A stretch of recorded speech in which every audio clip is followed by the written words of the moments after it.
All right, good day, everybody. Sun is shining, palm trees are growing, and I just wanted to speak on something else that jumped up on my mind here as of late. Um, what I want to expand on today is my belief in, I guess, why holding a job or a 9 to 5 is one of the riskiest things to do in life. Um, I was raised as a child to mitigate risk as much as possible, to avoid it, to try to play it as safe as possible for the purpose of longevity, obvious reasons. So, um, thank you, sir. Woo! Woo! Thank you very much. Okay, so this guy just gave me some oranges. Fucking awesome. Actually, these are tangerines, and they're cold. Just couldn't taste so good. So it's an angel. I appreciate him.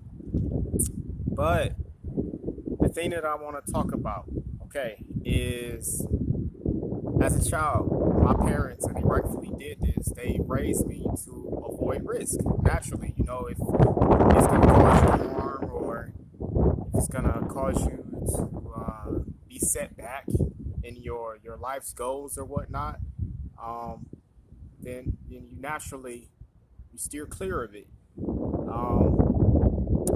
And they were raised to believe one of the most secure forms of existing is to have a 9 to 5, a steady job. Um, and there's absolutely nothing wrong with that, especially considering that they had children. They probably didn't have that many other options. They had to provide for a family. They had bills to pay. They had obligations that they needed to uphold, and a a job seemed like the most logical option. So I don't blame them for having that mentality, but they also taught me to think likewise. Now, as I guess, matured or developed my own ideas, I've come to the assumption that a 9 to 5 is, in all actuality, the riskiest thing that you can do in life. The reason that I say this is because, well, just look at the lifestyle, or the life trajectory of an individual that commits themselves to working under someone else in order to sustain themselves for their lifespan. Um, so you acquire your first job and you commit, Lord knows how many years. Uh, let's just say a guy works for a certain company for 50 plus years.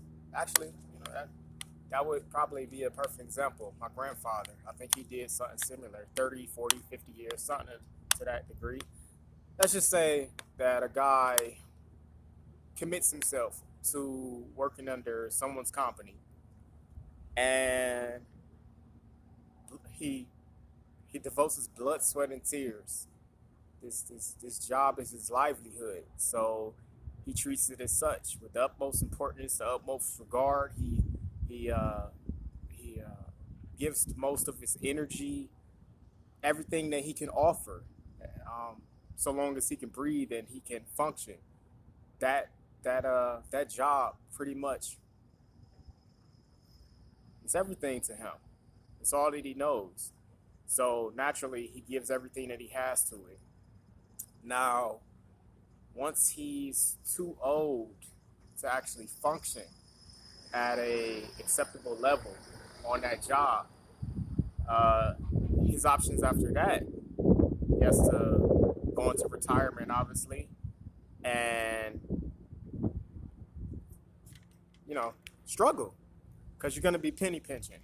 You have to hope that the amount of money that you've saved up to that point is enough to sustain you and possibly your family for however long you are here on this earth. Lord knows how many more years He will allow you after you spend the majority of your life working for somebody else. But let's just say you live for an additional 20 or 30 years.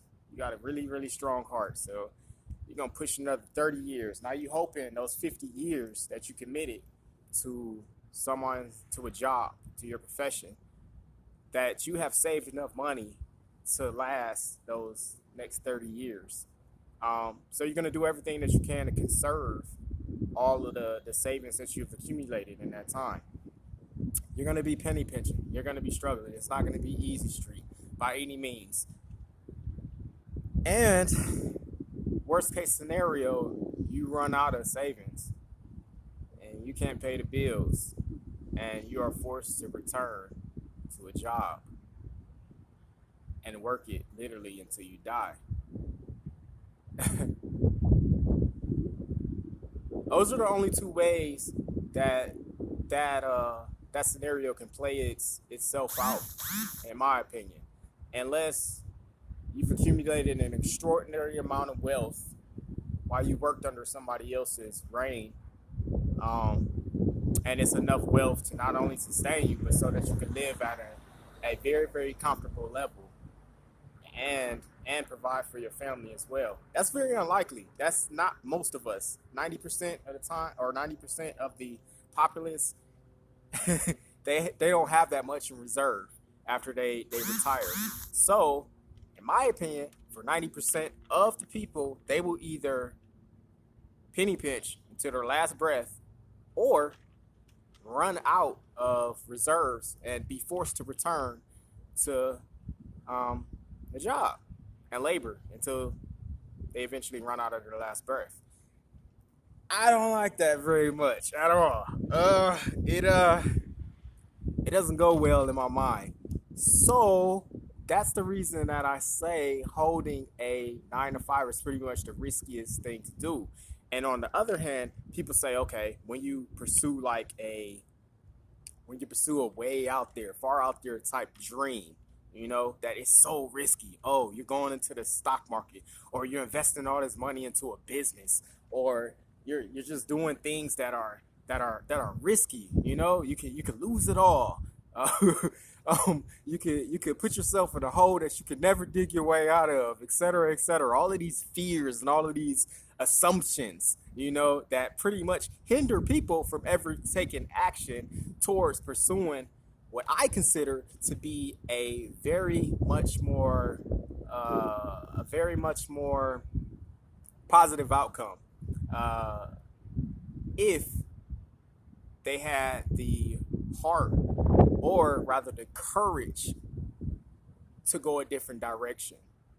So this is why I'm saying this. I want people to realize that all of those ideas that they have, if whatever ideas you may have as far as your dreams, your aspirations, they may seem risky. They may seem it may seem like they can bring about, your detriment or your downfall or whatnot. But I assure you, or at least from my perspective, they're nowhere near as risky as holding the common job. That's the riskiest thing you can do. Let's say you do decide to go after your dreams and pursue them, and you take actions which other people aren't willing to take. Worst case scenario, you don't make it, and you have to work that job and continue on with your life as normal until you either retire or expire. Um, so if if you do make it though, if you take those chances and you do make it, well, you done opened up a whole nother, you done opened up a whole new world, not only for yourself, but hopefully for the people who are close to you and supported you and believed in you. You have proved that by taking the riskier way, your reward is going to be substantial. It's going to far outweigh anything that a job could offer you in the end. Um, so I just want to say, take risk. Take risk, you know, while you can afford to, and while you still have the option. Um, because that 9 to 5 can only end, and I may be wrong, and if I am, then feel free to correct me. But as far as what I observed when of close family members, that 9 to 5 can only end one or two ways, and that's either you retire and you penny pinch until you expire, or you work there until you expire. That's the only two options, unless you had a really really good job and it's actually going to pay off big when one of those when your retirement comes. So I would encourage everyone to embrace risk. Embrace it, because the reward is substantial. It's it's the safest thing that you can do. You open up so many new possible outcomes for your future. It's very much worth it instead of living sheltered and afraid. And eventually, that fear is going to lead you to one of those two destinations that are described. So embrace your dreams, and more importantly, act on them. Take action. Don't let fear hinder you. Don't let fear hold you back. Um, and I think you'll end up seeing that by being courageous and by doing what others aren't willing to do, that you will end up obtaining what no one else can. Yeah, that's all I wanted to say. I hope it was worth something to somebody. And feel free to comment. And that's it. So thank you, and more to come.